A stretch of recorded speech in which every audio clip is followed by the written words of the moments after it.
Oy, mid-range kayo dyan na airport, mga master. Napakaganda nito. Mid-range. Saturn Telesto. Napakaganda. Black, gray, orange combination. Distansya niya 100. Tapos straight tube. Pero bago natin sabihin ang presyo nito, ako nga po pala si Papa Jack. At narito ako sa Bike Talk with Papa Jack. At narito ako ngayon sa Pops Bike Shop. Teka, ito yung isa sa pinaka-pogi sa mekaniko ng Pops Bike Shop. Okay, magkano nga ba to mga master? Napakaganda nito. Lockout, tapos air, diba? Air, lockout, napakaangas. Tapos bronze, ganda oh. Bronze gold, parang bronze gold na nga ang datingan. Quick release mga master, 100. Okay, so magkano nga ba to? For only 4,200.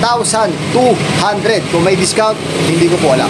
Pumunta po kayo dito sa Pops Bike Shop. At narito po yan sa Santa Cruz, Manila. Harap lang po ng Chinese, halos harap ng Chinese General Hospital.